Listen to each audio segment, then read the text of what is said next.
Welcome students. Economics में आज का जो हमारा टॉपिक है law of diminishing marginal utility. Law of diminishing marginal utility क्या कहता है कि एक कंज्यूमर जैसे ही किसी भी कमोडिटी को कंटिन्यूसली यूटिलाइज करता है तो उससे मिलने वाली यूटिलिटी रिड्यूस होती चली जाती है। जो भी गुड्स का हम कंजम्पशंस करते हैं वो एक स्टैंडर्ड यूनिट में होना चाहिए, जैसे एक cup of tea not a spoon of tea, एक glass of milk not a drop of milk. अगर मान लीजिए सपोज हम आइसक्रीम का कंजम्पशंस करते हैं, हम पहली आइसक्रीम खाते हैं, आपको बहुत ज़्यादा सेटिस्फेक्शन मिलेगा। जब आप दूसरी आइसक्रीम खाते हो आपको सेटिस्फेक्शन मिलेगा, लेकिन पहली से कम सेटिस्फेक्शन मिलेगा। जब आप तीसरी आइसक्रीम का कप यूटिलाइज करते हैं तो आपको सेटिस्फेक्शन मिलेगा, लेकिन पहली और दूसरी से कम सेटिस्फेक्शन मिलेगा। इस प्रकार से क्या है कि जैसे जैसे आप आइसक्रीम की क्वांटिटी इंक्रीज करते जाएंगे कंजम्पशंस के लिए, उनसे मिलने वाला जो सेटिस्फेक्शन है वो आपका रिड्यूस होता चला जाएगा और एक सिचुएशन आएगी कि आपका जो सेटिस्फेक्शन है वो जीरो हो जाएगा। तो उस समय आप क्या करेंगे, उसको यूटिलाइज करना बंद कर देंगे। और यदि उसके बाद भी आप उसको यूटिलाइज करते हैं तो आपका जो सेटिस्फेक्शन है वो आपका नेगेटिव हो जाएगा, यानी उससे कोई भी सेटिस्फेक्शन आपको नहीं मिलेगा।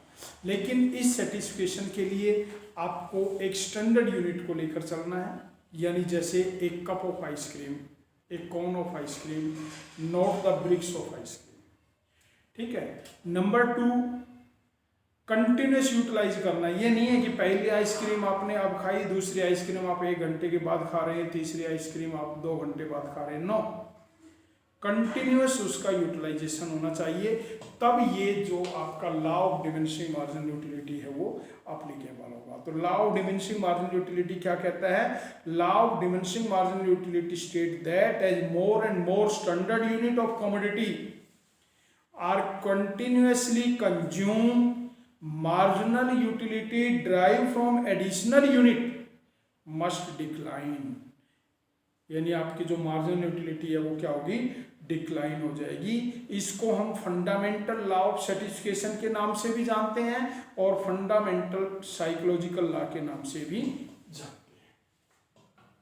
अब इसमें जो एजम्पशंस हैं वो अभी आपको बताया है कि एक स्टैंडर्ड यूनिट होनी चाहिए, जैसे एक cup of tea not a spoon of tea, एक glass of milk not a drop of milk, और जो भी कंजम्पशंस है वो आपका कंटिन्यूअस होना चाहिए। ये नहीं है कि उसमें टाइम गैप हो, किसी भी कंजम्पशंस में किसी प्रकार का कोई टाइम गैप नहीं होना चाहिए। अब इसी में आपका पॉइंट आता है, can marginal utility be negative? क्या मार्जिनल यूटिलिटी नेगेटिव हो सकती है? आपने कोई एग्जांपल लेना है। तो देखिए, जो आपकी मार्जिनल यूटिलिटी है वो नेगेटिव हो सकती है। मार्जिनल यूटिलिटी नेगेटिव हो सकती है। क्यों नेगेटिव होगी? क्योंकि जब हम किसी भी एडिशनल यूनिट को यूटिलाइज करेंगे तो जो हमारा सेटिस्फेक्शन है वो रिड्यूस होता चला जाता है जब कंटिन्यूसली यूटिलाइज करेंगे। और एक सिचुएशन आती है कि हमारा जो सेटिस्फेक्शन है वो जीरो हो जाता है, और उसके बाद भी अगर हम उस कमोडिटी को यूटिलाइज करते हैं तो हमारा सेटिस्फेक्शन जो है वो डिससेटिस्फेक्शन में कन्वर्ट हो जाता है। तो जहाँ डिससेटिस्फेक्शन में कन्वर्ट होता है वहाँ आपका जो मार्जिनल यूटिलिटी है वो क्या होगा? नेगेटिव होगा। तो देखिए, इसमें यूनिट हम लेकर चलते हैं 1 2 3 4 5। मार्जिनल यूटिलिटी, टोटल यूटिलिटी लेकर चलते हैं। ठीक है, 10 15 15 10 20।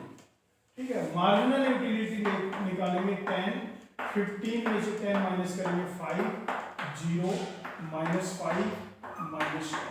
अब देखो यहाँ आपका सेटिस्फेक्शन क्या हो गया? कंप्लीट हो गया। यानी इसके बाद भी अगर आप किसी यूटिलिटी को यूज करते हैं, किसी भी कमोडिटी को यूटिलाइज करते हैं, तो आपका जो सेटिस्फेक्शन है वो क्या हो जाएगा? डिससेटिस्फेक्शन में कन्वर्ट हो जाएगा, यानी नेगेटिव हो जाएगा। तो जो मार्जिनल यूटिलिटी है वो आपकी नेगेटिव भी हो सकती है।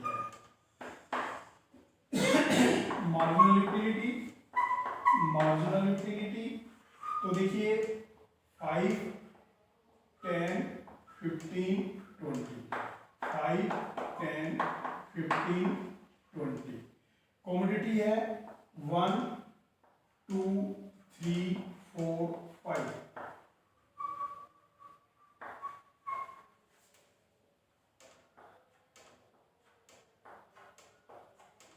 -5, -10, बस यहीं तक है। ठीक है, अब हम क्या करेंगे, 1 पे कितना है 10, 2 पे 5, 3 पे 0, 4 पे -10। तो आपका जो मार्जिनल यूटिलिटी है वो ये आ जाएगा, मार्जिनल यूटिलिटी। तो यहाँ 0 है और यहाँ क्या हो जाएगा, मार्जिनल यूटिलिटी क्या हो जाएगा, नेगेटिव हो जाएगा। ठीक है, इसके बाद इसमें आपका पॉइंट आता है कंसेप्ट ऑफ कंज्यूमर इक्विलिब्रियम। अब देखिए, एक कंज्यूमर जो है वो इक्विलिब्रियम सिचुएशन में कब होता है, एक कंज्यूमर इक्विलिब्रियम सिचुएशन में होगा जब उसको किसी भी कमोडिटी के यूटिलाइजेशन से मैक्सिमम सेटिस्फेक्शन मिलेगा। यानी कोई भी कंज्यूमर जो है, जो उसकी गिवन इनकम है, उसमें वो गिवन इनकम में जो वो एक्सपेंडिचर कर रहा है उसमें किसी प्रकार का कोई चेंज नहीं करना चाहेगा, और उस एक्सपेंडिचर से जब तक उसको मैक्सिमम सेटिस्फेक्शन मिलेगा तब तक वो उसको यूटिलाइज करता रहेगा। जब उसका सेटिस्फेक्शन कम होता चला जाएगा, जब उसको यूटिलाइज करना बंद कर देगा। ठीक है, तो इसकी एजम्पशंस है रेशनल कंज्यूमर। रेशनल कंज्यूमर कौन होता है, जो भी कंज्यूमर है उसको हम रेशनल मानकर चलते हैं कि कंज्यूमर्स को हर कमोडिटी के यूटिलाइजेशन के बारे में पूरी जानकारी है और कंज्यूमर्स अपनी गिवन इनकम से मैक्सिमम सेटिस्फेक्शन चाहता है। जो भी हमारी यूटिलिटी है, कार्डिनल यूटिलिटी, जो भी हमारी यूटिलिटी है उसका मेजरमेंट हम कार्डिनल नंबर में करेंगे, 1, 2, 3, 4, 5।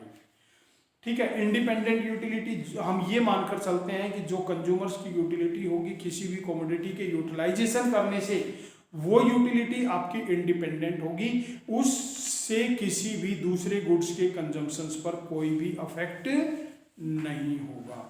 इसके बाद हम क्या मानकर चलते हैं कि जो हमारी मार्जिनल यूटिलिटी, मनी की मार्जिनल यूटिलिटी है, वो कांस्टेंट होनी चाहिए।